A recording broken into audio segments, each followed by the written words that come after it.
Hello students, this video is going to be about an AC circuit that contains only a resistance. There is no other electronic device in that circuit. There is a resistance only, and we are going to analyze this circuit and going to find the relationship between the voltage and current in the circuit.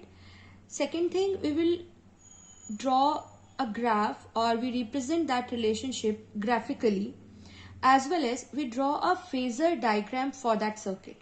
Okay, so we have to do three things. First, we will find the relationship between voltage and current in the circuit. Then we draw a graph for it, and after that we draw a phasor diagram for it. So let's start with the diagram first. So the circuit has a resistance, let it be capital R. So a resistance is there, and this resistance is connected to an AC source. There is no other circuit element. The circuit contains only a resistance capital R connected to a AC source. So we are assuming that the EMF, the alternating EMF of the source is epsilon, which is equal to epsilon naught sine omega t. Okay, so we have an AC circuit that contains only a resistance, and the source connected here, source in the circuit,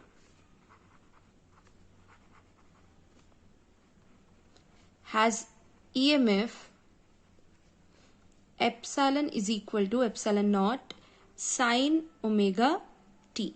Since the circuit contains a resistance only, that's why it is also called purely resistive circuit. Purely resistive circuit means there is only resistor present in the circuit, no other circuit element is there. So that's why we call it as a purely resistive circuit. Now, if capital I is the current in the circuit at any instant t, we are assuming that at any instant t, I is the current, then I can be the cause of potential drop across capital R, and this potential drop will be IR. So at any instant t, we are assuming that if I is the current,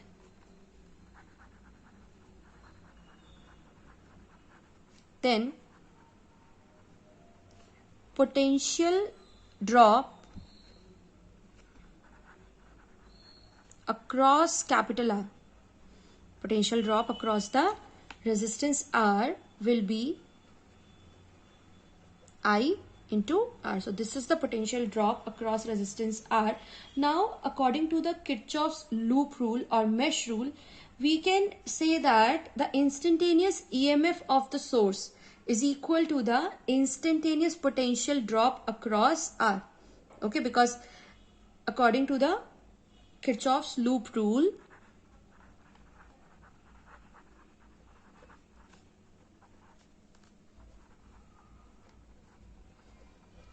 what Kirchhoff's loop rule states is summation E is equal to summation IR. So this is what the Kirchhoff's loop rule is.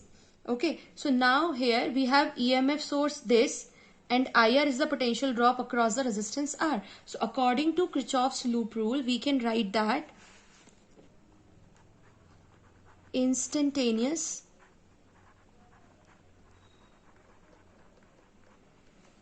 EMF of the source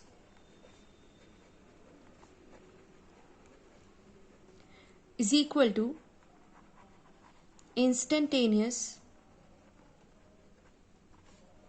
potential drop across the resistance capital R.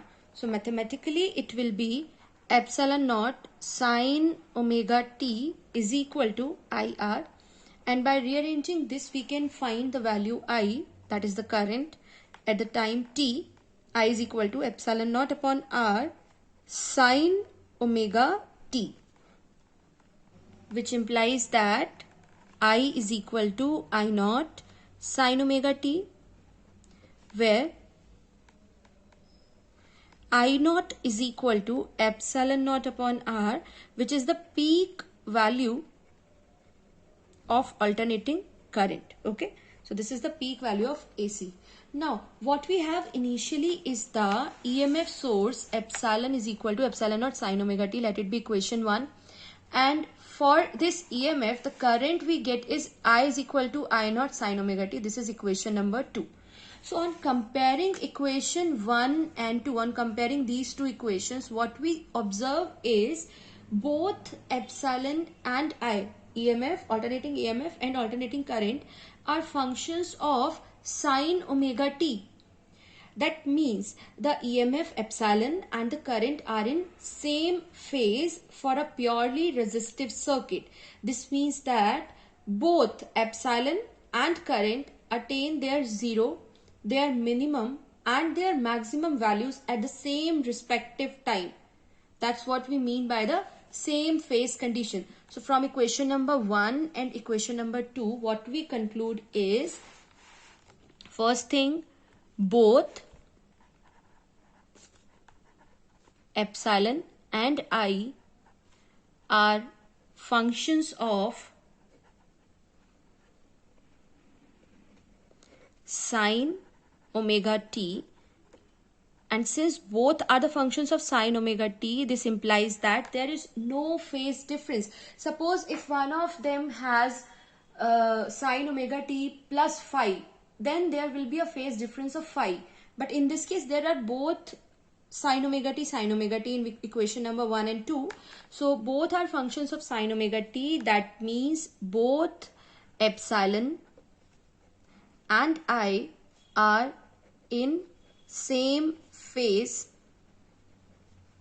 Now in same phase means, same phase का मतलब है that both epsilon and I attain their zero value, their maximum value and minimum value at same respective times.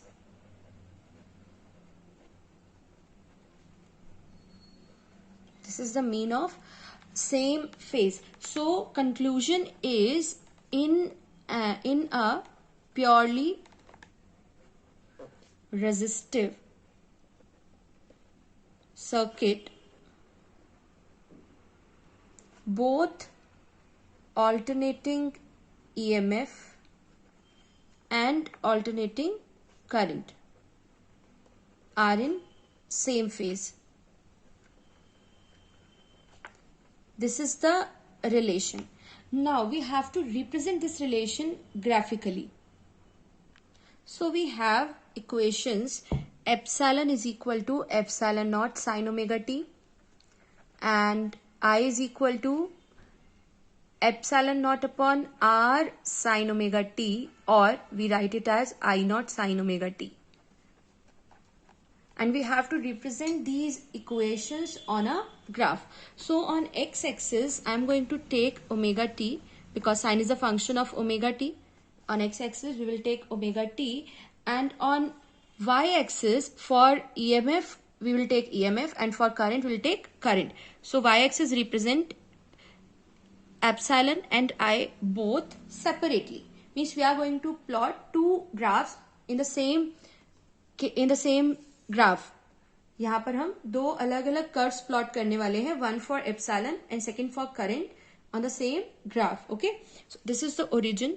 Now let us mark the peak values of epsilon and I. So if this is epsilon naught, this is what? This is epsilon naught, means the peak value of EMF.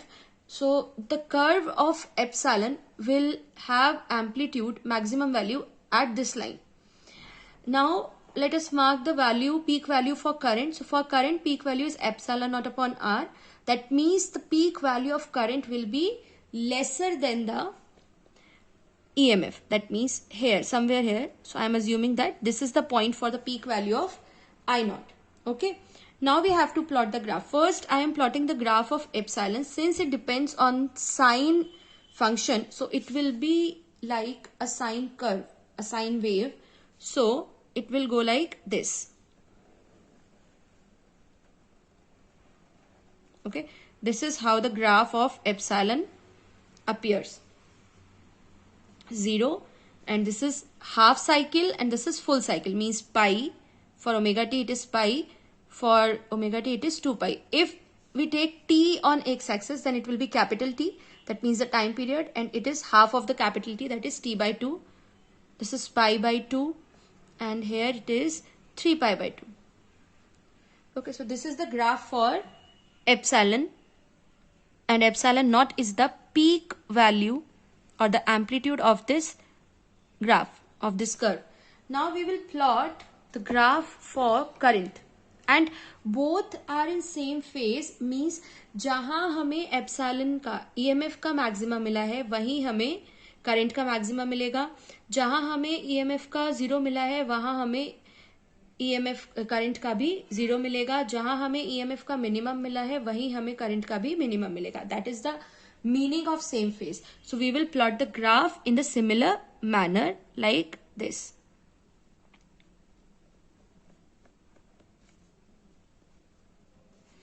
Okay, we mark here, somewhere here will be the I naught.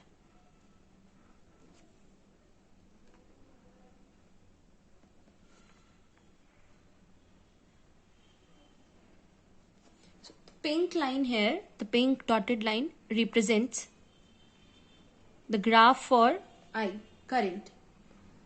So the blue curve represent epsilon is equal to epsilon naught sine omega t, and the pink curve represent I is equal to I naught sine omega t, and both are in same phase. This is how we can represent the relationship graphically. Now we are moving to the phasor diagram.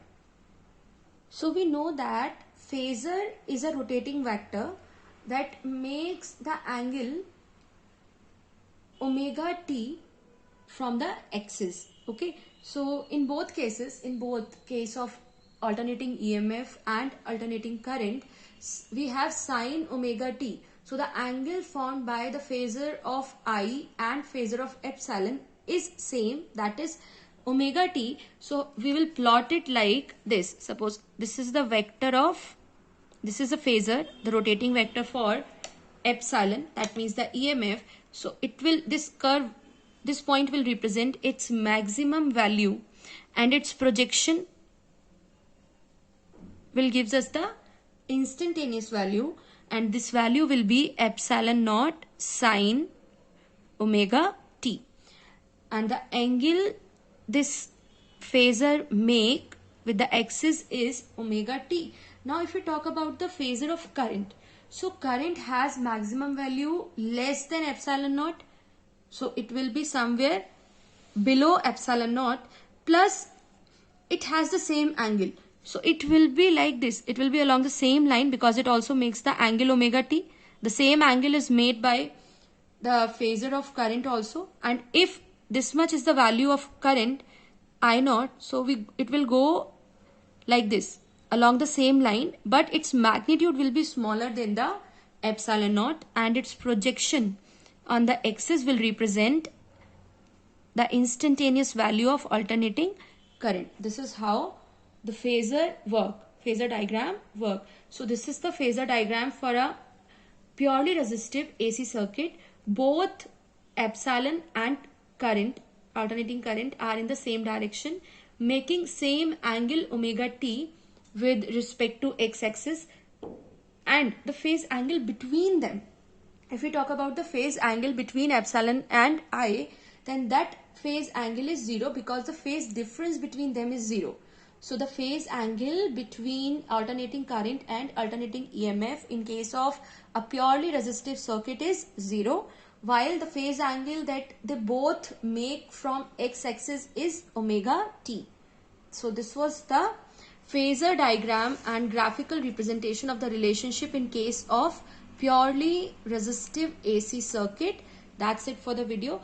further we will study about the purely inductive and purely capacitive circuits and so on. Okay, so for that stay tuned and keep studying. Thank you.